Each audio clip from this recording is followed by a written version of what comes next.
Yes, we are live. Great. Good evening, everyone. And we have with us today a very, very special guest, none other than Nidhi Nagodi. Welcome, Nidhi. Welcome to this session. And thank you so much for doing this. Thank you, Saket. It's a pleasure. And obviously the Leap team, I enjoy working them with a lot, every month or every week or every day, if you ask me, I do that happily. So thank you so much for having me here. Very excited to talk about Canada as always.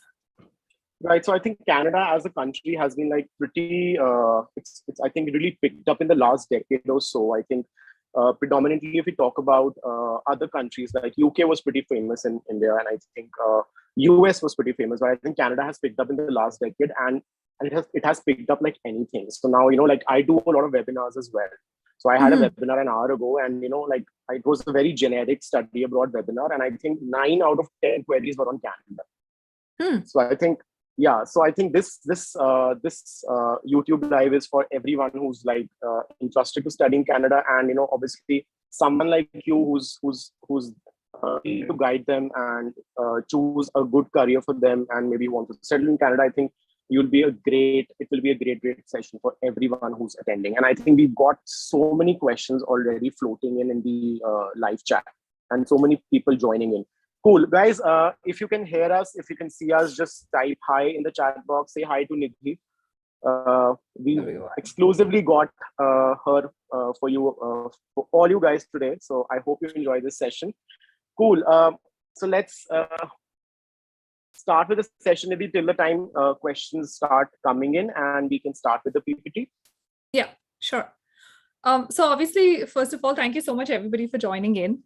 I live in Canada, and I feel that that's one of the reasons why I am extremely biased towards the country and the opportunities that it offers. But just like Saket was mentioning, I feel like it has picked up so much in the last few years. When I moved to the US, I had personally not thought of Canada myself. And then it happened. And best decision ever. So we'll talk about top careers, and the way I wanted to structure it today was have that divided into 6 fields, just so that you guys get a very detailed overview of what is what's going on in Canada in terms of 1, which fields are in demand, 2, which industries are in demand, 3, how much money can we expect, because I think when we come in as immigrants, that's very important for us. Right. And then also look at which province is looking for which kind of people, just in case you're looking at a provincial nomination or something, right? Or planning your study like that way. Any country that you want to move to, I don't think there's one lens to it. You have to look at it from very different aspects, so that you understand that place is the right fit for you. And so I hope that this helps, so we can move on to the second slide. And I've kept this people short. Right. So like I think I also tell the same to my students as well, because I think every country, certain areas would have certain industries which are like very, very specific. So I think it becomes very, very important that you choose your fit wisely. So I think that's what we're trying to address with this session today. Yes. Cool. I'll move to the first slide, which is something we're going to cover today. Yeah. Yes. Over to you.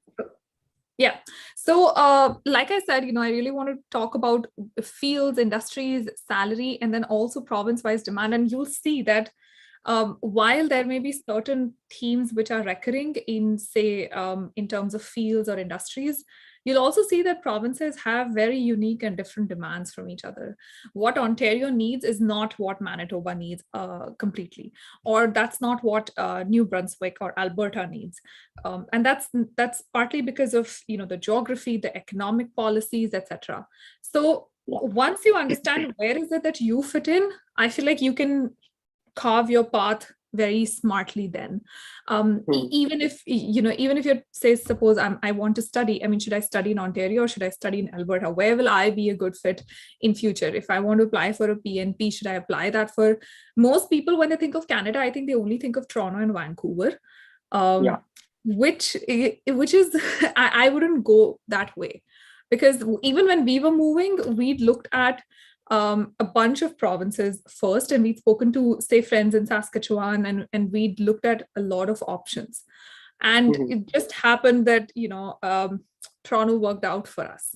So I always tell people that like Canada is not Toronto and Vancouver. And that's the first place that you need to start, that you need to like expand your own understanding of what the country has to offer.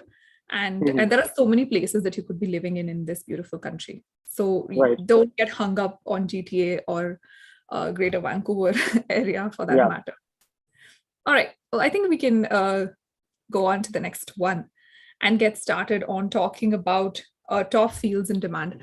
So every year, different recruitment agencies in Canada do their own survey of, what are the job postings that are not able to fulfill completely, like how many of these have seen highest demands. And so this was done by Randstad. It was very recent. I think it was mid of March 2022, something like that.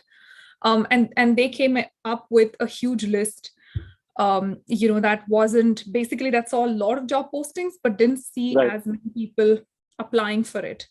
And I was kind of surprised to see that, positions like marketing manager, positions like key accounting manager, which is sales related, I had always thought that it would be IT. Like, I want to say I'm also biased, like most people in the audience. Most people think that IT and healthcare will go everywhere, and the rest of us don't stand a chance. But what was very surprising was in that survey that they did, they figured that it was actually sales where most people were not able to find the right fit. Partly because when you see a pandemic reopening, it's a very lean market, it's very competitive, and you want to make sure that you're getting the best deal in terms of sales as a customer. And if you don't have the right person on the other side, you're never going to get a good deal. So key account manager was actually the most in demand. So if you are in sales, just want to let you know, business development, say a key account manager, any relationship building role, if you are a people's person, then I feel that that is something that you should totally pursue, and it's going to be in demand. Even with rising inflation and rising costs, everybody out there is looking for a good sales deal today, because people are always going to need something to buy, and any business will need something to buy. And as long as you can sell them the good deal. So I think marketing, sorry to interject here, but I think marketing is one field which is I think growing like anything, exponentially. And I do get a lot of queries from students that, we always, like you said, we always talk about IT, we talk about healthcare, but you never talk about business. So I think, here you go, guys, you have your answer. So there are jobs, if you choose wisely, like Nidhi is saying, that if you choose your streams wisely, if you choose your course wisely, there are plenty of options to actually, even do a PG diploma or a master's and eventually move on to these kind of positions as well. Yeah. And for marketing, like you said, I mean, I have never seen this bigger demand, even in the Toronto market. Like, that's why I pulled up what Government of Canada is expecting. They're expecting at least 19,000 jobs to be created to support just PR and advertising, because that's how big digital marketing is today, for example. And that's just one field that I picked. And I think rightly so, because I think Canada as a destination is not really kind of known for marketing and PR and advertising kind of roles. So I think US kind of takes the cake there, US or maybe UK for that matter. But again, I think Canada is kind of really picking up here. Yeah, and the fact that we have so many companies moving in, because as US continues to have immigration issues, you'll always see a lot of jobs being shipped to Canada. And as businesses keep coming in, you'll always see more demand around sales and marketing and PR and advertising, because these companies will always sort of need to do that. So if you are a creative person, and I say this to almost everyone, like, don't try to change your field. I think most people who reach out to me are always saying, should I just move into IT to move to Canada? And I'm like, no, I'm pretty sure your field or your background will have a demand. You just have to figure out how you can position yourself there. So if you are from a creative background, I mean, I think these are, PR, advertising, and we'll talk about a lot more other fields, which I'm pretty sure will surprise people. So please stick to your field. As long as you're good at it, you'll find an opportunity here. Yeah. I totally Apart agree with you. Like, yeah. I also had these queries wherein students are like, I'm from the civil engineering background, so I want to do data sciences. I'm like, why do you have to switch? Just position yourself better and maybe go for a construction management program, which will kind of resonate with your background and maybe give you a better advantage in the Yeah. Canadian job market. So I think that's what exactly what you're saying. So I think everyone would have an answer here now. So yeah, let's move Yeah, on so to the you next don't have to topic. switch your field. Obviously, the next two are developers and registered nurse. And by nurse, I don't just mean nurses who work in the hospital, but also nurses who work in, say, long-term healthcare facilities, personal support workers, etc. These are, I mean, there's been a massive shortage going on, and I know it firsthand because my husband happens to be a doctor, and I know how bad the shortage is currently.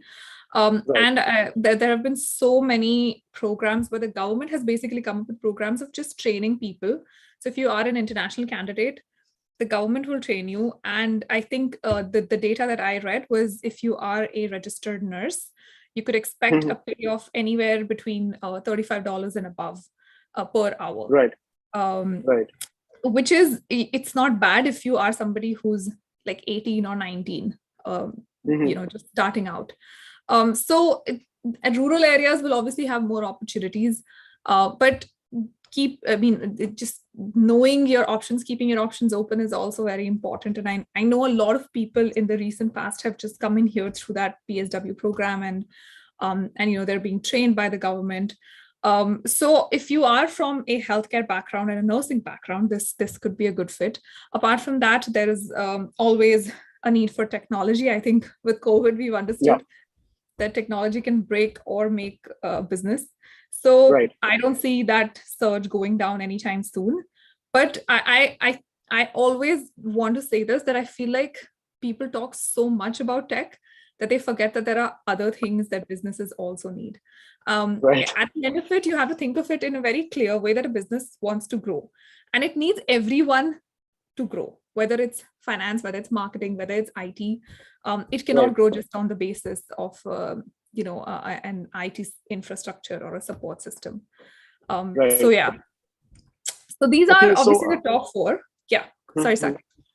Yeah, so I do have a couple of very particular questions, I think, relating to health care field, like you said. So Binu and Nikhil, so they have two questions. So they're asking about mental health and pharmaceutical field. So how's the market like? Pharma is pretty good.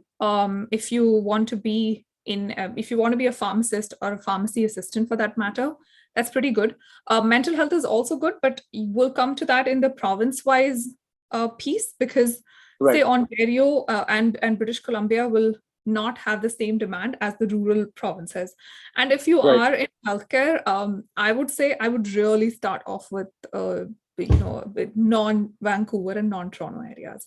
Even if you want to be in Ontario, I would really like Brantford, which is 40 minutes from Toronto. Even that's a better option, and you'll get paid more. There's a lot more respect, and the demand is but the demand is crazy even in Toronto. But I think one thing I think which will be an advantage, I would say, is working in a rural area. Your cost of living does go down, right? Absolutely. The houses will be cheaper, and the commuting will be less. So yeah, you save a lot of money. You will save a lot of money if you're not living in Toronto and Vancouver, at least 30%. So well, there's another question I have from Sneha, and she's been asking this question for quite a long time, and it's a very related question. So she wants to know about finance as a career. We actually have that in our top fields, so we will cover that. Yes, but we'll cover that. Okay, cool. So we'll move on to the next slide. Yes. Yeah. All right. So I can already see finance professionals up on the screen. Logistics, supply chain. I know I put up drivers up there because in supply chain, they are the ones in most demand. And when people think of drivers, long haul drivers, they always think of people being underpaid. But it's a very well-known fact that truck drivers, for example, or basic drivers in Canada would start off at 90K or 100K. So they get paid. That's actually huge Yes. My in-laws are visiting, and when we told them that, my father-in-law like couldn't believe it. So just so that you guys know, like it's not an underpaid profession at all. In fact, services in Canada get paid more than, because these are physically very challenging and laborious, and it's difficult to find Right. people in these sectors. Apart from that, as long as you're in supply chain, whether you are in logistics, whether you are a supply chain manager, you want to pursue a supply chain diploma, post-pandemic, everybody has reoriented their supply chain lines. And now we're going through a war in Europe, and we have severe supply chain issues across the world. I don't think there's a better time to pursue logistics and supply chain as a career, apart from just being a driver. I mean, there's so much that you could be doing in supply chain, right? Like purchasing, procurement, managing these lines, etc. So if you are from supply chain, great time to be in that field. Right. The next one that I have is engineers. Now, I put engineers on because I feel like the demand has not been in one particular field. So Canada is in a moment of transition. We're trying to transition off from an oil-based economy to a green economy, which a lot of countries are doing post-COVID. Yeah. And you kind of need engineers of all kinds to be able to turn an entire economy around. And I would also like to add architects. They were all, I mean, that's also in high demand. It's just that architects only come in when it comes with like construction projects and stuff.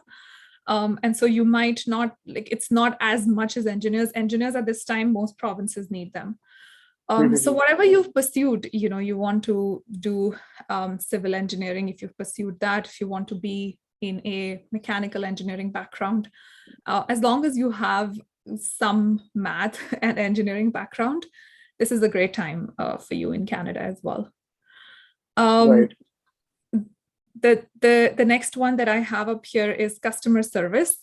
I think a funny thing that happened during COVID is that a lot of businesses realized that it's in trying times that you really need good customer service, because most people are irritated, frustrated, annoyed, and when they go out, they just want to have a good experience. Good experience, yes. Yes. And so customer service, actually, there are a lot of free programs now. If you're already an international student in Canada, say suppose Scotiabank is doing a program where they will train you and they're guaranteeing you a job also. And it's fully covered. You don't have to pay anything. So it's like a full diploma. And that's also open to people who are PRs, and a lot of banks are doing that. A lot of retail companies are doing that, so that you can get fully trained, you can get a degree, and then also a guaranteed job or a guaranteed interview at the end of it.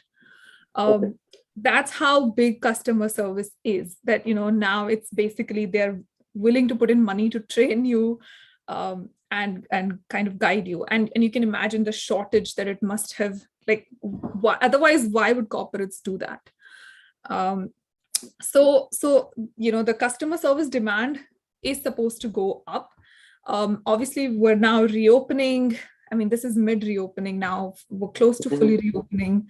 And so as people continue to go out, enjoy, catch up on what they've missed in the last 2 years, this demand is expected to rise.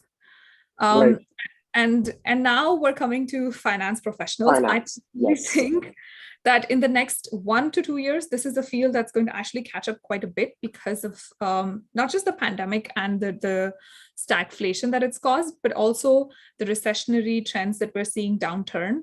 I mean, when times are very trying, you always need the best finance professionals to make sure that your numbers are right. There's so much incentive to do fraud in these times because they're challenging times.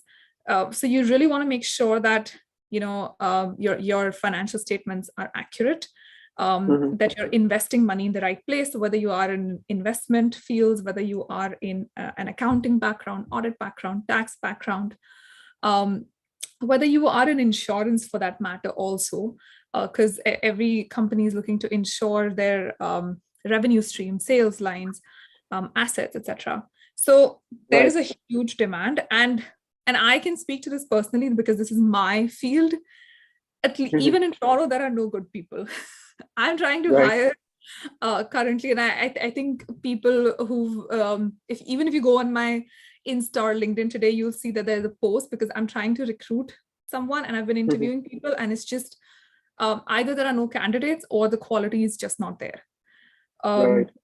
So finance, I mean, we keep talking about how this is an employee's market, and I know that firsthand because that's my pain currently. Right. I get it. Yeah. Well, so Nidhi, we do have some questions, like very particular questions. I think one question which is really interesting is from Gaurav Pawar.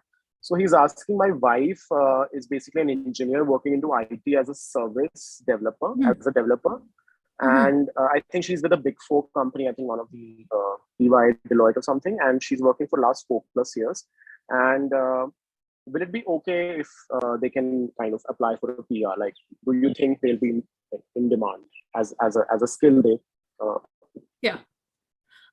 So it depends on both, first of all, Right. because both the fields would count. Second, the express entry is going through an overhaul. I actually posted a video about this yesterday because it needs to be discussed. We have Bill C-19, and it has already reached Senate, and it's expected to pass. And that's going to overhaul the express entry, and they're going to make it more catered towards what Canada needs as a country. So initially, when I applied, it was more about, what's your age, what's your experience, and are you qualified? But they're going to change that to what's in demand, who can speak French, and stuff like that. And even NOC codes are changing, etc. So both things matter. First, what is your field? And then second, what industry are you in? So suppose you do accounting, but you do accounting for music industry. That industry in itself is not in demand. That's why it's important to also look at what's in demand in terms of industry. But if you're doing healthcare, if you're doing finance and healthcare, huge demand, right? Because healthcare is growing. And then you need somebody to do finance for healthcare. Obviously, yes. So obviously your wife is in IT, that's great, but it really depends on what kind of projects she's working on and which industry she's supporting. And as long as that both of those, IT I know will continue in demand, as long as her industry is also in demand, for sure, I think it's worth a try. Right. There's another question by Bhavya, I think.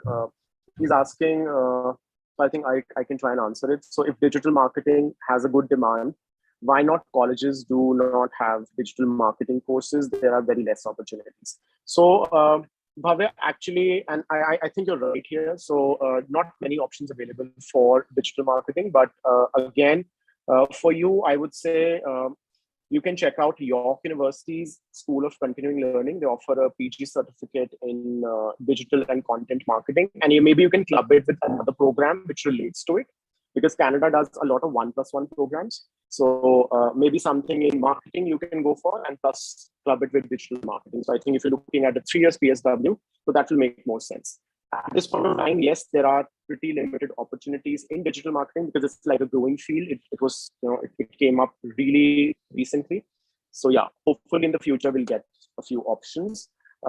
Next up, Hemant is asking, and I think he's posted this question a lot of times. So Nidhi, what according to you is the scope for HRM, especially in Vancouver or maybe wider Canada? I think we have HR on the list also. So but we it's on the list, so you can imagine that we definitely have a good scope. Right. Hemant will answer your question in a short while, so I'll move on to the next slide.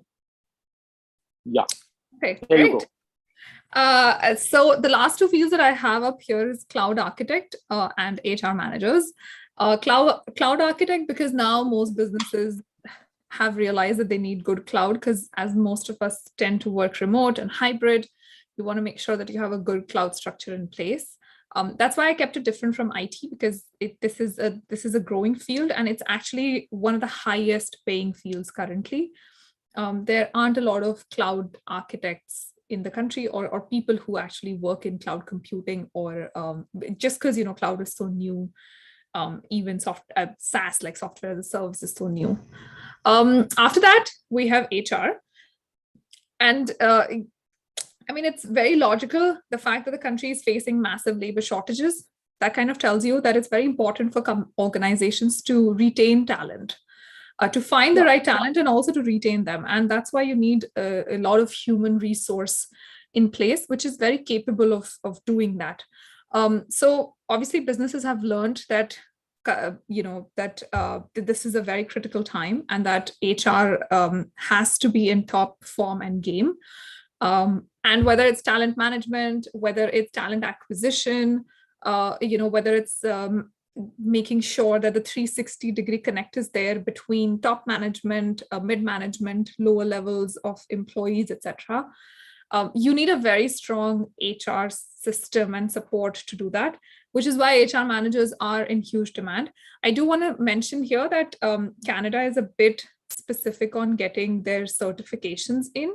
So if you get a certification, CHRP, or any HR related certification, that's going to help you. But Canada is big on certifications just in general. Even if you've not, whether you don't want to study here, that's completely on you. You don't want to do college here, you don't want to do diploma here, but getting a certification here, a local certification, is important. And I would say it's different from US in that sense. I mean, US, eventually you need a certification. In Canada, especially because I think we spoke about Vancouver, the bigger cities definitely need a local certification. If you are in a smaller place, yes, your chances are more without a local certification. But bigger cities, because it's so competitive, how do you then stand out? So you want to make sure that you have some local certification or qualification to back you up.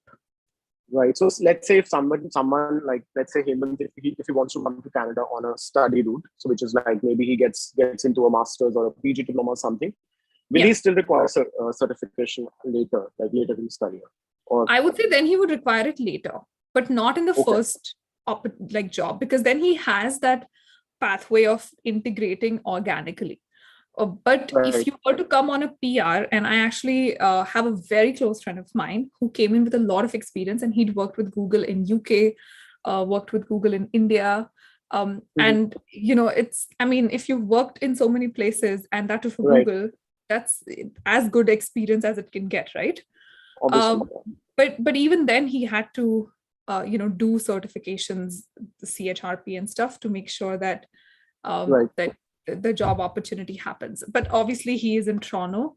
If you are in a smaller place, things could turn out differently for you. Right. There's one very peculiar question I have, and I think a lot of people have been asking me this question in this session and generally as well. So I think from your perspective, because you are in the Canadian workforce and you work in a Canadian company, so which do you think, if you study at a university or a college, does that make a difference in terms of your future employment options? If you go and see my Canada videos, I always say this: I don't think there's a better pathway than study permit.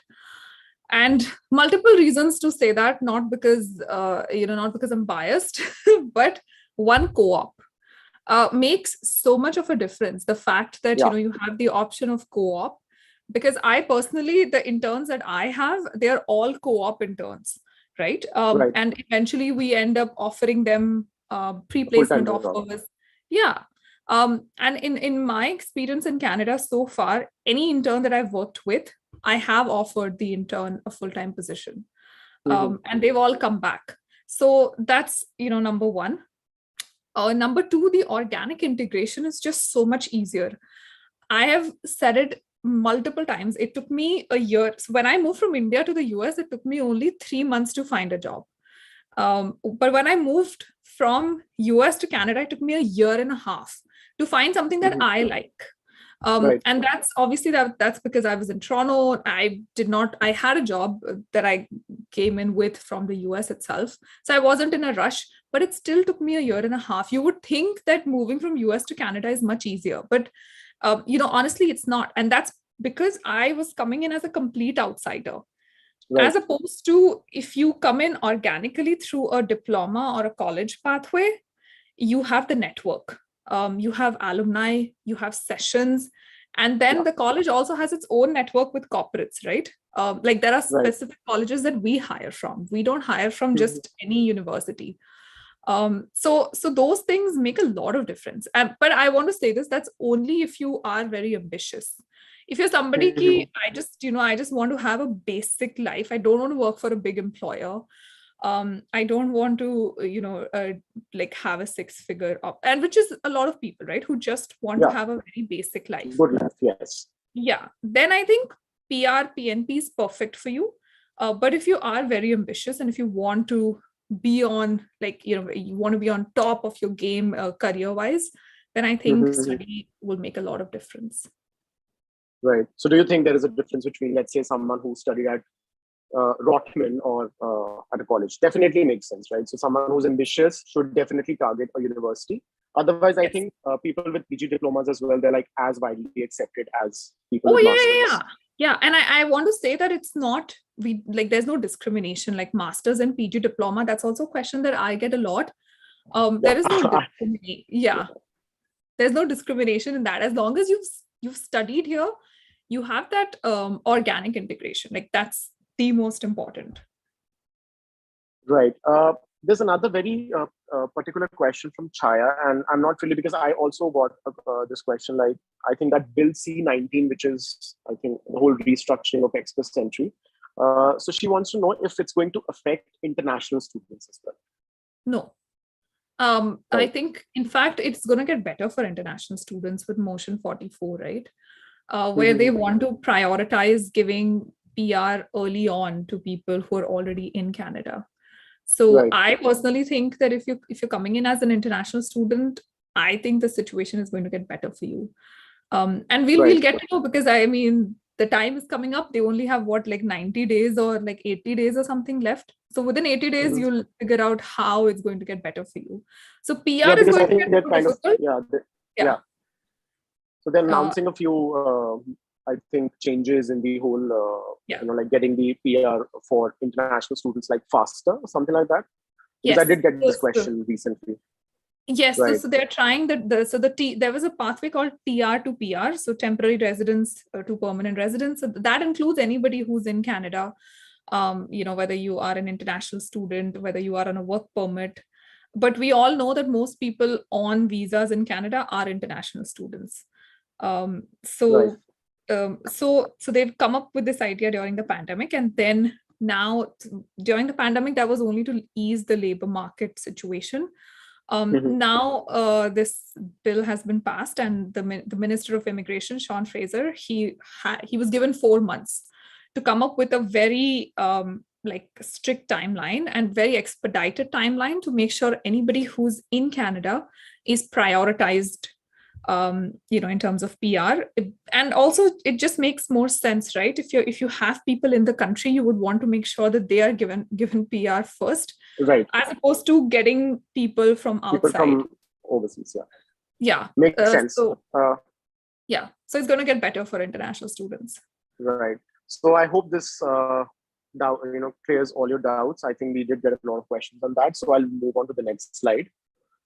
Right. Top industries. Top industries. I just put this in terms of like, what is it that you should target, and keep in mind that this correlates with the fields also, right? Like, which field do you work in? And if that field is in demand, and then if you're in an industry that's in demand, you'll have a gold star opportunity of good career in Canada. So hospitality is one which I think Canada is struggling with a lot, because Canada is a beautiful country. Tourism was always big. We were hit by pandemic, and the hospitality industry died. And now we're trying to revive it, and there are no people. So that's why there's been a lot of demand in the hospitality sector. And so whatever you're doing in hospitality, again, it doesn't have to be chef and cook. I think when people think of industries, they get so stuck on, say, healthcare. People will always think of doctors. They'll not think of analysts. But you'll be surprised to know that a hospital needs a lot of analysts to constantly churn data, because there's so many, people coming in, and what kind of service you're providing, etc. So it also depends on what you do in that industry. It's not just one or two areas of focus. So hospitality, whatever you're doing at this point, I mean, great scope in the country.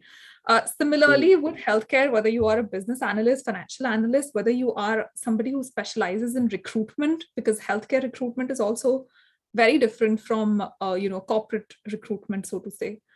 So as long as you work in these industries, I mean, as long as you do anything in these industries, great time.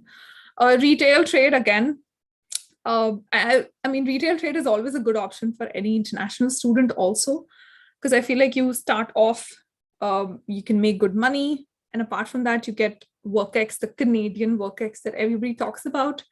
And most people here, whether they are immigrants or not, they have retail experience. That's something that I actually don't have. Most of my colleagues have retail experience because people do summer jobs when they're in school, middle school, high school. And so most of my colleagues, they actually have, they say that, it teaches you a lot of patience. And it teaches you a lot of skills of talking to people, communication skills, etc. Things that I think that I lack, I could have actually covered it up if I went to retail first. So if you are somebody who feels that you lack a certain skill set, they say just go to retail. Like that's the thing here. Just go to retail, do 1 or 2 months, and you learn all those skills. And that field is obviously in demand currently because, again, pandemic reopening, a lot of people are coming back to enjoyment, entertainment, etc.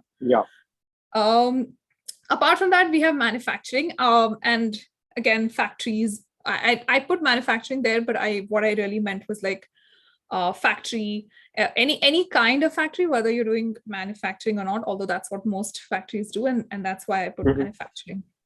But whether you are working online, whether you're working in production, whether you're working in supervisory roles, that's a great field in demand.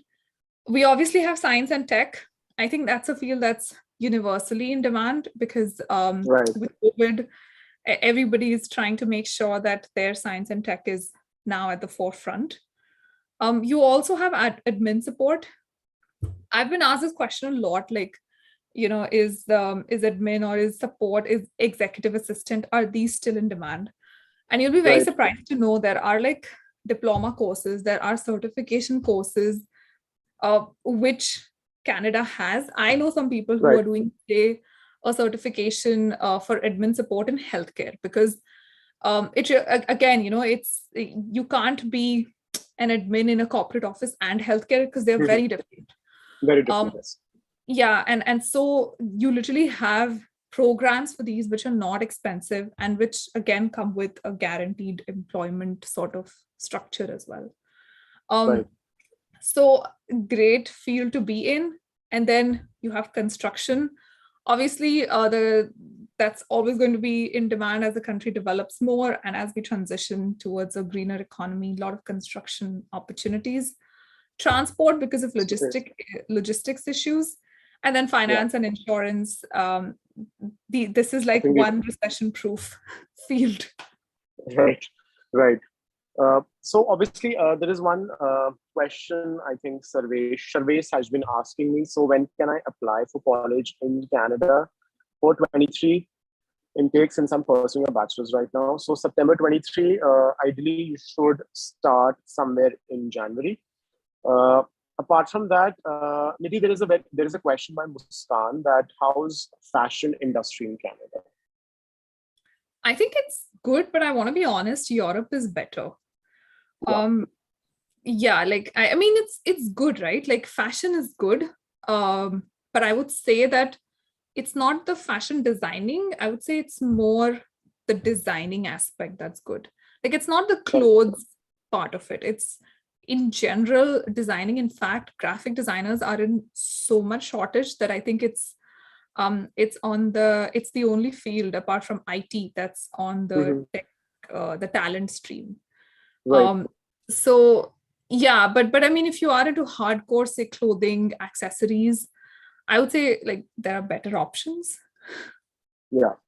Well, Muskan, if you want to study fashion in Canada, like I'm not really sure which particular field you want to study in, but again, I think there are a few options for you. So Ryerson University, and then there is George Brown College. These are the two top fashion schools in Canada. So if you want to get a counseling, there is a link floating in the chat box. You can sign up with LeapScholar, and everyone actually. So if you have very, very particular questions about your profile, about what should you do, what you should not do, if you have certain bands in IELTS, or if some college will accept you with particular band scores, just fill up that form, and there will be a counselor which will be particularly assigned to you, and they'll answer all your questions. But for this session, let's keep the questions at, what kind of job opportunities you can explore in terms of your industry. Cool. I'll move to the next slide, which is the highest salaries. Okay. I do want to mention one thing, whether it's the fields in demand or the industries in demand, or salaries even for that matter. These are variable, and these are just taken from, it's a pan like Canada average, so it's not something that, I mean, if your field is not listed here, like for example, my field is not listed anywhere, but I've been able to find a good opportunity in that. And it was actually funny when I was making this list. I was like, I actually make way more than most of the numbers that you see here. Right. So it's talent, as long as you have it, and if you have the ability to project whatever talent and skill sets you have in the right light, that's going to be in demand anywhere. So, don't get demoralized just because you don't see something up here. So that's one thing that I did want to point out. All right. I've written the highest salaries. Again, it's a very, very wide range. And it's an estimate, and it's based on data that Randstad collected. Keep in mind that the average also depends on, like, you're not going to get the same salary in Halifax and Toronto, and there's going to be a difference, and then when you average it out, the number might look very skewed. Yeah. So I think also there's one thing I would like to add here, Nidhi, which is, I think most students don't realize that yes, Toronto or maybe Vancouver may offer higher salaries, but then again, like Vancouver is one of the most expensive cities in Canada. Right, so you'll be spending more on housing, you'll be spending more on food, you'll be spending more on commuting. But let's say Halifax, maybe you earn little less, but I think your costs go down drastically. Yeah. So I think this is something which everyone should keep in mind, I believe. Oh, absolutely. I mean, if I were to like give a very simple context, I'm spent like just for commute. Just one part of I don't go into work every day because of my health situation. But if I go into work each day, it's $25 just to get to work. That's just what I pay for the train. That's a lot of money. If you think about paying $500, $600 a month, that comes out to be like literally $6,000 a year. And that's right. Tax. Like I'm paying this cash. And this is just the train cost. So when people factor in salaries, like you said, cost of living or cost of getting to work is also very important. Please like keep that in mind. You see all these numbers up here, whether you are a software developer, whether you are a financial controller, plant manager, you could be earning 10% less in a smaller city, but you'd probably end up spending 30% less. In these, do I have a particular favorite? I think the marketing manager is one of my favorites, because I was surprised to see that number. I was like, that's a very it's a good number, because I'm always intrigued by the field. It's a very creative field, and to get paid so well to do something creative. Or whether you are in sales, which is a completely people's game, and then you could still make good money. I've always known that IT pays a lot, and I did not put doctors up here because I think that's very well known that I think doctors get paid very well. But yeah, whether you are from IT, whether you're from finance, whether you are in marketing, HR, it all comes down to what your role is in the organization. You could get paid way more than this or way less than this, depending on what kind of organization, what kind of employer you work for, how big is your employer, and how important is that role for your employer. If you're easily replaceable, as it doesn't matter what your position is, if you're easily replaceable, you're not going to get paid a lot. Right. But yeah, I hope these numbers help. I think we can. Yeah, they sure do. Yeah. We can move on to the next slide. So I also tried to make province-wise demand. Where is it that I see heavy demand? In which industry do I see heavy demand? And then where is it that we see maximum shortage? Again, right. I do want to mention that just because a field is not up here, because I think when I was looking at Ontario's data yesterday, it did not have finance. But I know personally that, we're not able to find people. So when it comes to specialized skills, that's always going to be in demand anywhere. This is a very generic data that has been taken. But as long as you are a specialist, as long as you specialize in something, and as long as you've had experience to back it up, you'll always have demand anywhere. So whether you look at Nova Scotia, and of course you'll see a lot of recurring theme, like you'll see most provinces have a demand for healthcare, most provinces have a demand for construction, transport, almost all provinces have a demand for nursing and teachers as well. And then when you start coming to hospitality, when you start coming to marketing, legal, that's where it starts differing. So for Nova Scotia, I actually picked this up from their PNP list. And these are the professions that have been getting provincial nominations. So that kind of tells you that these are actually in demand in Nova Scotia. When it comes I to think, so like you said, obviously it will also depend on the province. So I think like Saskatchewan would have a demand for agricultural people because it's like predominantly agriculture-based province.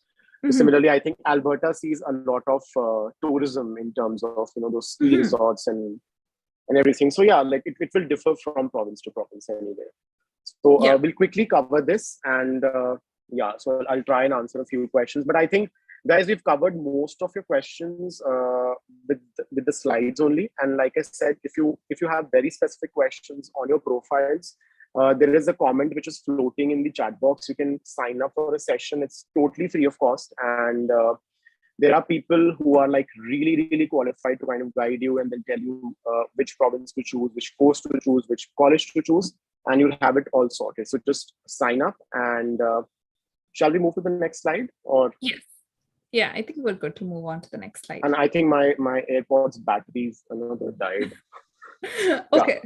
As you can see, Manitoba, Quebec, and Alberta, they have slightly lesser fields, and that's again because they don't have a lot of population. First of all, when you compare it to British Columbia, there aren't a lot of people, there aren't a lot of businesses. Alberta is trying to rebuild, and so we should see a lot more things popping up there in the next 1 or 2 years. But again, as British Columbia and Ontario, I mean, they are the safest. So yes, I do understand why people pick these provinces. But if you are in a field that's in demand countrywide, I would say don't get stuck to these two provinces. Yeah, you have this list. And as you can see, most of these are common to the theme that we got like initially, which is top fields and top industries. You'll rarely see something that was not in that list. Right. Am I audible? Yeah.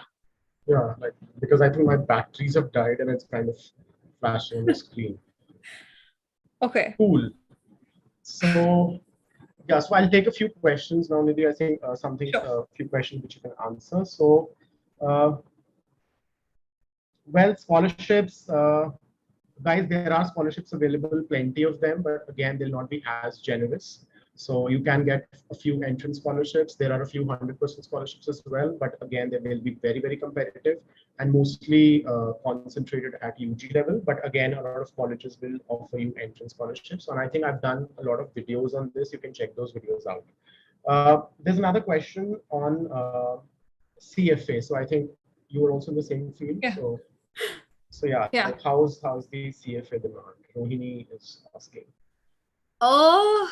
It's tough to say, because it's not a Canada specific course. I mean, I wouldn't say that there is demand for CFA because it's a certification. Again, it's very important to keep in mind that you have demands for roles and industries. What you do as a CFA will have a demand. So if you are, say, a financial analyst, that has a demand.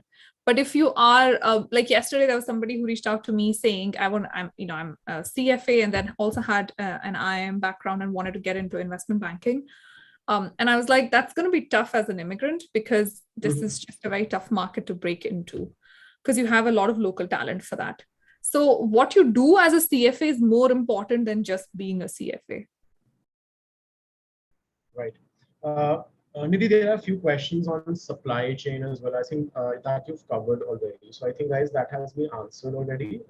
That field is in demand, logistics, supply chain, procurement. I think Nidhi has also covered that in the presentation.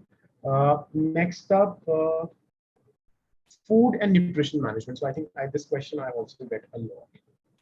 How's that industry? I mean, see, obesity is a big issue in North America. I know this because my husband is into research and this is one of the things that he does his research into. So nutrition and food management is big, especially nutrition. Like it's caught up in the last 5 to 6 years because obesity management is like one of the key goals. And I'm sure you've heard of like Canada Food Guide and stuff. Which is very heavily regulated, and they always need good talent to make sure that those regulations are very in line with what the demand of a human body in these times is. And I want to add another note to that. I mean, even when it comes to say things like early education, daycare, schools, nutritionists are in huge demand even there because the government has realized that you very early on, you want to start teaching kids the right, nutrition, food, etc. So the demand is not just at an adult level, but it starts very early on. Right. There's another industry, I think, maybe subject area which we haven't covered, and that is business analytics. So there are plenty of questions on business analytics as well. So how's that generally? Again, I think I covered that when I spoke about healthcare, when I said that, whether you're a financial analyst or a business analyst, with analysts kind of roles, it really depends on which field or which industry you cater to. Right. Yeah. Cool. So I think, guys, we've covered most of the questions you had. And like I said, if you have anything related to your profile or something, you can sign up with LeapScholar and a counselor can help you with all the info. So let me just check if I have a few more questions. Investment banking, I think that's pretty relevant to your that's what I do. Well, honestly, it's definitely good. It's just that Canada is a smaller economy when you compare it to UK or US. So the opportunities are good, but man, it's so competitive. Right. I would really like if you set your goal to it. I think the right way to do that is to go to a Rotman or a Schulich, and then transition. Right. Otherwise, it's not something that I would. It took me a year and a half. That's what I'm going to say. And I came in with a lot of travel and a lot of global experience. And even then, it took me a year and a half. So if I'd invested that in doing an MBA, who knows, my story or trajectory would have been different. So it's very competitive. But I think anyway, Canada was not historically known as an investment banking sort of destination. Like That's true. I think, like you said, it's US and UK mostly, and that particularly, like maybe I would say New York or London, or maybe like even in Asia, we talk about like Singapore would be Singapore like and Hong Kong mostly. Hong Kong, yeah. Yeah. Cool. I think maybe we answered most of the questions. And any quick tips you would like to give to anyone who's coming to Canada, like as a newbie to the country?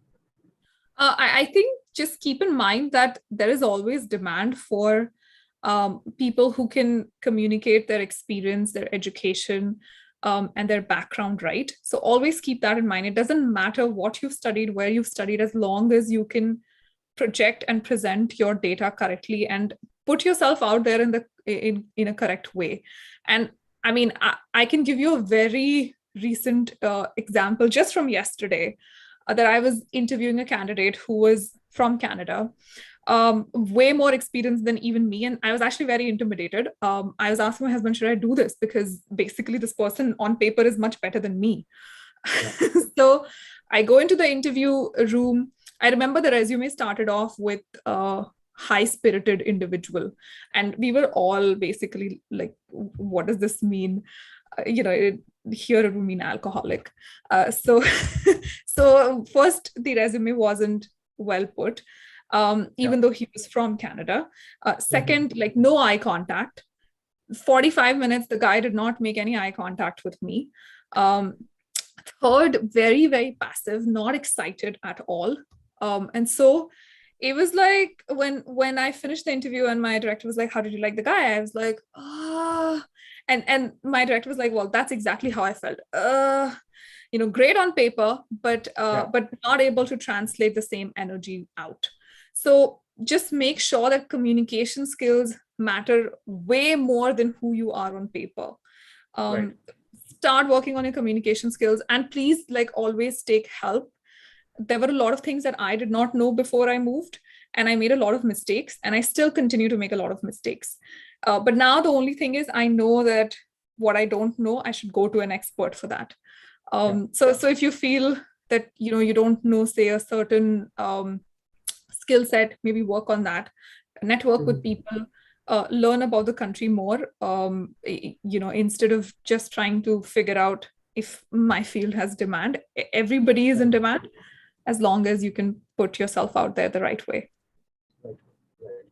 Cool. Thank you so much, Nidhi, for doing this. And I hope everyone enjoyed the session. And I hope to see you again for a session like this. It was really nice talking to you. Saket. Lovely talking to you as well. And thank you, guys. And I hope to see most people in Canada, whether as international students, whether as, on PR. I hope that most of our audience makes it through. Sure. Thank you, Nidhi.